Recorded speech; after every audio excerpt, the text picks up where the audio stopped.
Hello everyone, it's James, your Filipino nurse here in the USA. Living far from home is not easy, and there are days when you wish you could just fly back and bring everything with you. So today, I am sending a package back to the Philippines. Not just filled with things, but filled with love, hard work, and sacrifice. So in this video, I will share how we found a cargo mover, how much it cost, and how long will it take to reach the Philippines, and the simple but meaningful items I bought for my family. So this box is my way of staying close even when miles separate us. So tara, samahan niyo ako, samahan mo ko. Sunshine. Hello guys! So ngayon, baybayin natin ang aklat. Char. Baybayin natin yung mga stores dito sa USA and show ko sa inyo kung ano yung pwede nating bilhin. Let's go! Our first stop, Costco. So, dito talaga pang bulk buying. If gusto mo ng malalaking packs ng chocolates, snacks, vitamins, coffee, or canned goods, ito yung best place. So, mas tipid siya per piece kasi yung wholesale style niya. So, downside lang talaga, kailangan ng membership. So, ito yung itsura ng membership. Mamimili ka kung anong gusto mong kind. Pero, depende pa rin sa inyo kung anong style mo. Next is Walmart. So, ito yung pinaka-versatile store dito. Parang all-in-one na. May groceries, may clothes, appliances, and even school supplies. If gusto mo budget-friendly na option, Walmart is the key. Dito sa apartment namin, yung pinakamalapit na grocery store is Food Lion. Mas simple siya pero madalas may magandang sale and discounts. So perfect siya pag may hinahanap ka lang na specific items or quick grocery run lang bago mag-pack ng box. And of course, Target. Target is very aesthetic, organized. May groceries din pero ang maganda dito yung mga cute finds. Chocolates, home items, even skincare, and even pangregalo. Medyo mas mahal siya ng konti kaysa Walmart, pero maganda yung selection and packaging here. So we are here now in Trader Joe's. So this is a popular American grocery store known for its affordable prices. So it offers a wide selection of ready-to-eat meals, organic items, snacks, and international food, making it a favorite for quick, high-quality grocery shopping. This is Wegmans. Wegmans is medyo, I can say, premium vibes. Fresh produce is high quality and marami silang imported and specialty items here. Medyo mas mataas yung price compared sa iba, pero kung quality and presentation ang hanap mo, dito ka. And this is one of the outlet here in Northern Virginia. So this is what it looks like.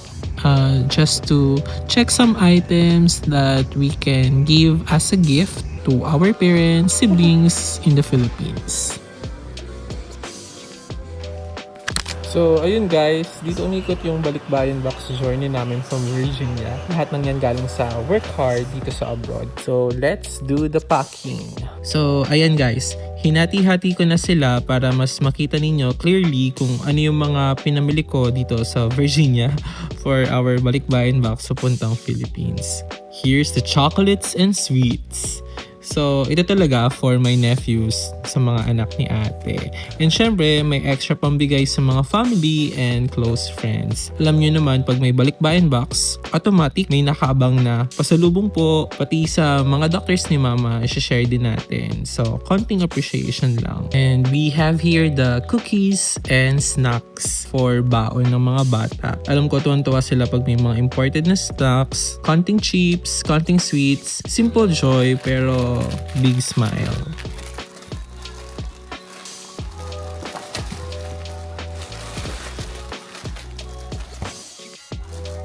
And we have some canned goods here. Of course, my spam, sausages. Honestly, mahal talaga to sa Philippines. So, habang mas affordable pa dito, sinasama na natin para less gastos na din sa kanila.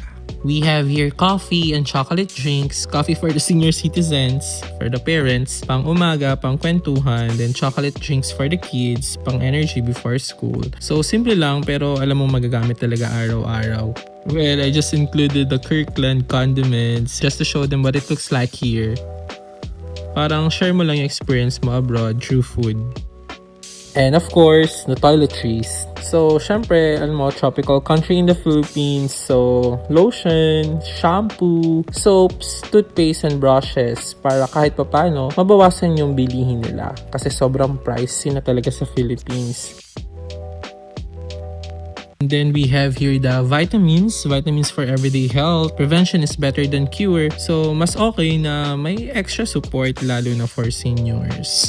And as you can see here, there's a Glucerna for mama kasi diabetic siya. So, this one is very important.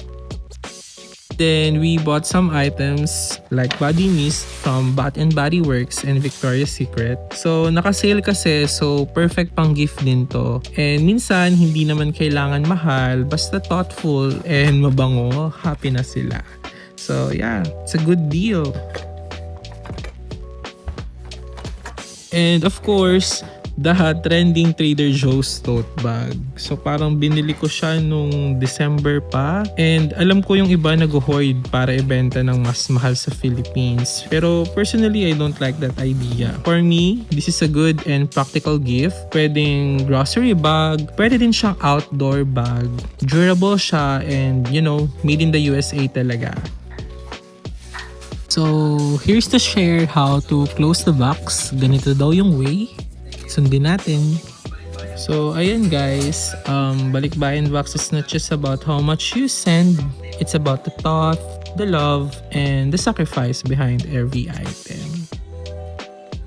And of course, while securing and packing the boxes, CJ naman nagluluto. Ayan, papakita ko sa inyo. Sana in the future, makapag-release kami ng videos about cooking and recipes ng food na masarap gawin at madali lang. So, yan.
So, i-inform mo lang sila or i-message kung saan yung exact location mo and then sila yung pupunta sa home nyo para kunin yung boxes.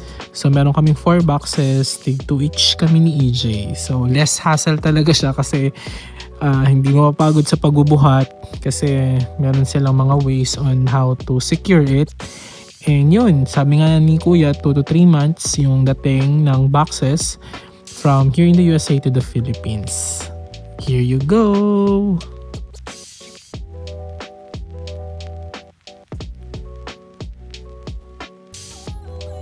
And I just want to share with you the experience of Disney on Ice live ice skating show here in Baltimore, Maryland, USA. So, pagpasok pa lang sa arena, iba na yung vibe. Makikita mo yung mga kids super excited and then yung iba naka-costumes din. So, naka-princess, naka-prince, yung iba may mga Olaf. So, parang buong lugar puno ng nostalgia and happiness. So the production was so nice, lights, music, costumes, very magical. My Frozen, my princesses, may action scenes din. And then yung pinaka-highlights dito is yung Encanto.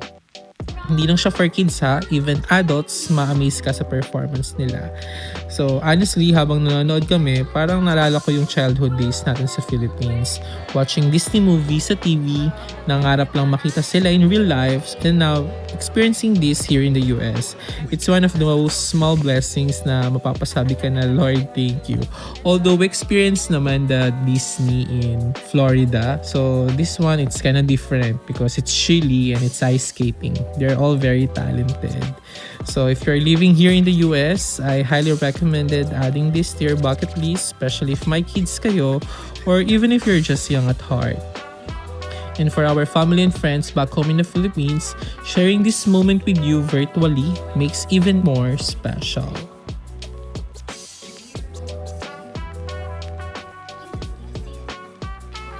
And just like that, our Disney on Ice experience here in Maryland comes to an end. It was truly magical, and moments like this remind us how important it is to slow down and enjoy life. Now, we're heading to K-Pot Korean barbecue and hot pot for dinner to wrap up the night. And before we end this vlog, I just want to share something close to my heart.